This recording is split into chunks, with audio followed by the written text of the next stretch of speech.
Next जिस सवाल को हम सॉल्व करने वाले हैं इसका नाम है डायगोनल सम। अब ये सवाल माइक्रोसॉफ्ट, अमेजॉन, सैमसंग जैसी कंपनीज पूछ चुकी हैं। यहाँ पे हमें एक मैट्रिक्स दिया होगा कुछ इस तरीके से, जिसके अंदर हमें प्राइमरी और सेकेंडरी डायगोनल दोनों का कंबाइंड सम निकालना है।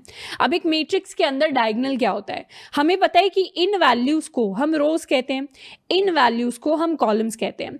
अब हम मैट्रिक्स के अंदर एक डायगोनल भी ऑब्जर्व कर सकते हैं जो लेफ्ट कॉर्नर से लेकर हमारे राइट कॉर्नर तक आता है और राइट कॉर्नर से लेकर हमारे लेफ्ट कॉर्नर तक आता है, यानी राइट टॉप से लेकर लेफ्ट बॉटम तक एंड लेफ्ट टॉप से लेकर राइट बॉटम तक। अब इसमें स्पेशल चीज ये है कि ये जो डायगोनल मैट्रिक्स वाला प्रॉब्लम है ये हम n is equal to m वाले मैट्रिक्स के लिए ही सॉल्व करते हैं, यानी यहां पर n क्रॉस n का हमें हमेशा मैट्रिक्स दिया होगा जिसमें दोनों n की हमारे पास सेम वैल्यू होगी। अब डायगोनल में हमारे पास दो तरीके के डायगोनल होते हैं। एक वो डायगोनल होता है जो लेफ्ट टॉप से शुरू होता है और बॉटम राइट तक जाता है, इसको हम कहते हैं प्राइमरी डायगोनल। एक डायगोनल होता है जो राइट टॉप से शुरू होता है और लेफ्ट बॉटम तक जाता है, इसको हम कहते हैं सेकेंडरी डायगोनल। ऑल्दो ये इतना इंपॉर्टेंट नहीं है बट टर्मिनोलॉजी है जो हमें पता हो तो हेल्प कर सकता है कभी कभार। यहां पर अगर हम अपने प्राइमरी डायगोनल का सम कैलकुलेट करने की कोशिश करें तो प्राइमरी डायगोनल का हमारे पास सम आएगा 1 + 6 + 11 + 16 इज इक्वल टू 34। एंड यहीं पर हम सेकेंडरी डायगोनल का सम कैलकुलेट करें तो वो आएगा हमारे पास 4 + 7 + 10 + 13 इज इक्वल टू 34। अब इन दोनों का जो सम आना चाहिए वो आना चाहिए हमारे पास 68। तो हमें एक ऐसा प्रोग्राम बनाना है जो दोनों डायगोनल का हमें सम कैलकुलेट करके दे दे। अब ये तो हो गया n is equal to even का केस, जहां पर हमारे n की वैल्यू 4 है क्योंकि ये 4x4 का मैट्रिक्स है।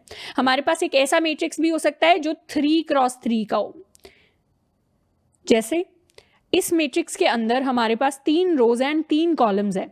इसमें अगर हम कोई वैल्यूज को स्टोर करना चाहें तो एक ऐसा केस बनेगा जिसमें हमारे पास ओवरलैपिंग वैल्यूज होंगी। ये हो गई हमारी प्राइमरी डायगोनल, ये हो गई हमारी सेकेंडरी डायगोनल। अब प्राइमरी डायगोनल का जब हम सम निकालते हैं तो हमारे पास आएगा 12, सेकेंडरी का जब हम सम निकालेंगे तो भी आएगा 12। पर यहाँ पर ये जो 4 है ये ओवरलैपिंग एलिमेंट हो गया, इसीलिए यहाँ पर जब हम डायगोनल सम निकालेंगे तो वो 24 नहीं आएगा, वो डायगोनल सम की वैल्यू हमारे पास सिर्फ 20 आएगी, क्योंकि उसमें एलिमेंट्स क्या क्या जुड़े होंगे, 6 + 4 10 + 2 12 + 8 20 एंड +0 20।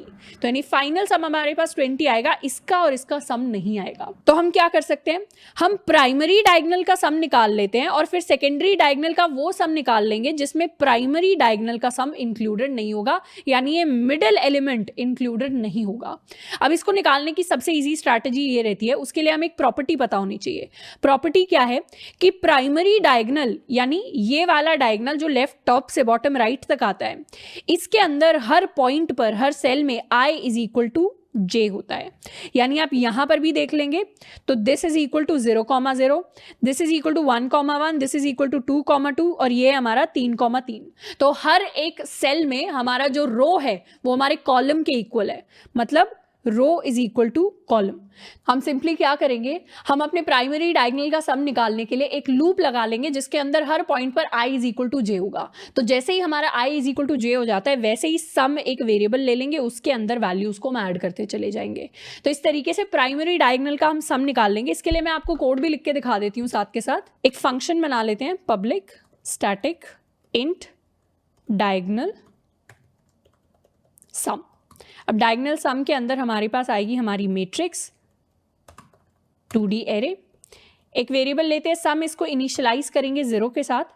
अब लूप लगाते हैं अपनी मैट्रिक्स पर जो जाएगा 0 से लेकर मैट्रिक्स की लेंथ तक, और फिर एक नेस्टेड लूप लगाएंगे j इज इक्वल टू 0। ये कहां से कहां तक जाएगा, ये जाएगा हमारे हर एक कॉलम तक, मैट्रिक्स ऑफ 0.लेंथ j ++। हर स्टेप पर क्या चेक करना है, प्राइमरी डायगोनल के लिए हमें हर स्टेप पर यह चेक करना है कि इफ हमारा i इक्वल टू j हो जाता है तो उस केस में सम में हम ऐड कर देंगे अपनी वैल्यू को। यानी किस चीज को हम ऐड करेंगे, हम ऐड करेंगे matrix of i and j को। इस तरीके से हमने प्राइमरी जो है वो निकाल लिया। अब सेकेंडरी हमें निकालना है। अब सेकेंडरी निकालने के लिए क्या ट्रिक रहेगी? सेकेंडरी निकालने के लिए हमें पता है कि एक बार अपने इंडेक्स को हम लिख लेते हैं। प्राइमरी डायगोनल के लिए हमें पता था कि हमारा i इक्वल टू j होना चाहिए। सेकेंडरी डायगोनल के लिए अगर हम अपने इंडेक्स लिखें तो यहाँ पर क्या है वैल्यू? यहाँ पर वैल्यू है 0,3, यहाँ पर वैल्यू है 1,2, यहाँ पर हमारे सेल की वैल्यू है, मतलब सेल के रो एंड कॉलम है 2,1 एंड यहाँ पर है 3,0। तो हम देखते जा रहे हैं कि जो हमारी रो नंबर है वो 0 से लेकर हमारे n-1 तक आ रही है और कॉलम नंबर n-1 यानी 3 और कॉलम नंबर हमारे n-1 से लेकर 0 तक आ रहा है। तो वो वाली प्लेसेस जहां पर हमारा i और j का सम n-1 के इक्वल आता है, यानी यहां पर भी इन दोनों का सम n-1 यानी 3 के इक्वल है, यहाँ पर भी दोनों का सम 3 है, यहाँ पर भी दोनों का सम 3 है, यहाँ पर भी दोनों का सम 3 है। तो सेकेंडरी डायगोनल के अंदर क्या होता है, दोनों रो एंड कॉलम नंबर का जब हम सम लेते हैं तो दोनों की वैल्यू हमारी n-1 के इक्वल आती है। तो ये दो कंडीशंस हैं जो प्राइमरी डायगोनल और सेकेंडरी डायगोनल को डिफाइन करती हैं किसी भी 2D एरे के अंदर जो स्क्वायर मैट्रिक्स हो, यानी जिसमें n क्रॉस n का साइज हो और दोनों n की वैल्यू हमारी सेम हो।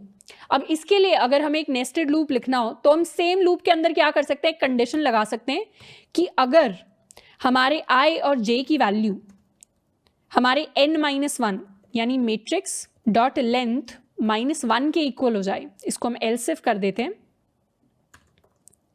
तो उस केस में हम क्या करेंगे, sum plus equal to matrix of i and j। इसको एक बार सेव कर लेते हैं एंड इस कोड को हम करते हैं रन। तो इसमें रिटर्न कर देंगे हम अपना सम। अपनी इस मैट्रिक्स के लिए डायगोनल सम को कॉल करेंगे। हमारे लिए वैल्यू प्रिंट हुई है 68 यानी 34 प्लस 34 हमारे पास आया है। अब ध्यान से अगर हम अपने फंक्शन को देखें तो इस फंक्शन में हम छोटी सी मिस्टेक कर गए, वो है कि हमने प्रॉपरली ऑप्टिमाइज कोड नहीं लिखा। ये बिल्कुल हमने ब्रूट फोर्स अप्रोच हमने दिखा दिया है कि बिल्कुल बेसिक से हम क्या सोच सकते थे, सारी की सारे हम सेल्स तक चले जाएंगे, वहां पर क्या करेंगे, वहां पर जाकर प्राइमरी डायगोनल की कंडीशन चेक कर लेंगे, सेकेंडरी डायगोनल की कंडीशन चेक कर लेंगे।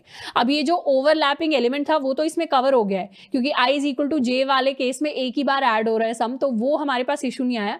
इशू ये आया, ये लूप चल रहा है n टाइम्स, इसका इनर लूप भी चल रहा है n टाइम्स, तो इस पूरे फंक्शन की अभी जो टाइम कॉम्प्लेक्सिटी है वो है big O of n square. तो ये एक हाईली ऑप्टिमाइज्ड कोड इसको नहीं कहेंगे, हम पूरे के पूरे सम को अपने लीनियर कॉम्प्लेक्सिटी में भी कैलकुलेट कर सकते थे। उसके लिए कोड लिखते हैं, इसको तो कर देते हैं कमेंट आउट। तो एक सिंगल लूप रन करते हैं i इज इक्वल टू 0 से लेकर i less than matrix dot length तक।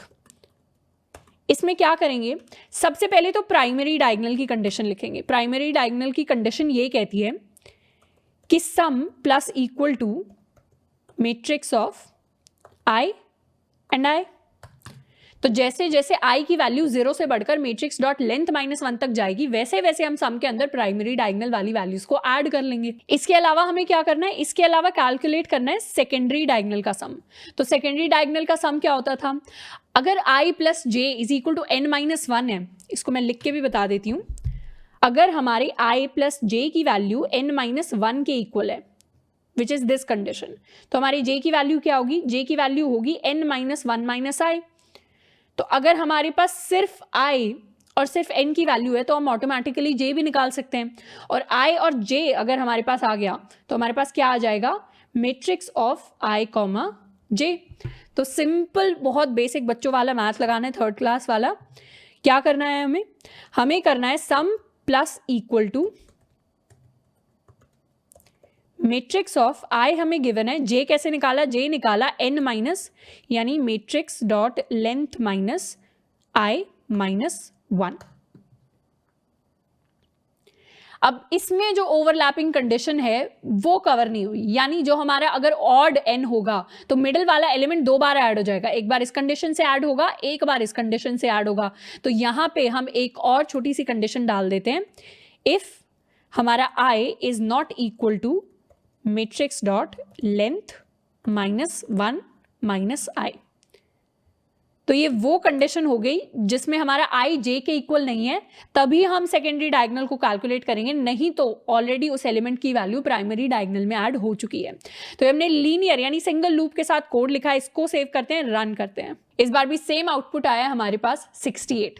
यानी हमेशा तब तक कोड को हमें सोचते जाना है उसके बारे में, तब तक उसको ऑप्टिमाइज करते रहना है जब तक हम बेस्ट टाइम कॉम्प्लेक्सिटी नहीं लेकर आते।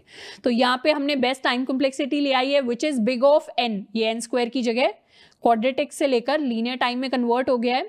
स्पेस हमने कोई भी एक्स्ट्रा यूज नहीं की, यानी बिग ऑफ 1 में हमने इस पूरे सवाल को सॉल्व कर दिया है। एंड आई होप कि काफी सारे कॉन्सेप्ट्स इस सवाल से हमारे क्लियर हुए होंगे।